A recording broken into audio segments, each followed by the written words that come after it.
বন্ধুরা হঠাৎ করে মিষ্টি খেতে ইচ্ছে করলে এরম মিষ্টি কিন্তু খুব সহজে বাড়িতে বানিয়ে নিতে পারো। রেসিপিটাও খুব সহজ আর খেতেও খুব টেস্টি হয়।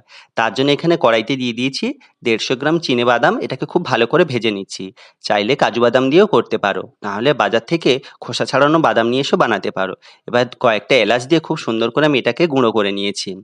এবার কড়াইতে দিয়ে দিলাম 150 গ্রাম চিনি, অর্থাৎ যতটা পরিমাণ বাদাম ঠিক ততটা পরিমাণ চিনি, অল্প একটু জল দিয়ে এভাবে গাঢ় একটা রস তৈরি করে নিয়েছি। এবার গুঁড়ো করে রাখা বাদামগুলো ওর মধ্যে আমি দিয়ে দিলাম। দিয়ে খুব ভালো করে এভাবে মিশিয়ে নিতে হবে। গ্যাসের ফ্লেমটা কিন্তু একটু কমিয়ে দিতে হবে। দেখুন মেশানো হয়ে গেছে। এবার স্বাদ বাড়ানোর জন্য দিয়ে দিলাম 50 গ্রাম গুঁড়ো দুধ। দুধটা কিন্তু অবশ্যই দেবে, তবে একটা ক্রিমি ক্রিমি ভাব আসবে। দেখুন আমার প্রস্তুত হয়ে গেছে। এবার নামিয়ে অল্প একটু ঠান্ডা করে জল হাতে লাগিয়ে এইভাবে একটা শেপ দিয়ে দিলাম। ওপর থেকে গুঁড়ো করে রাখা বাদাম দিয়ে দিলাম।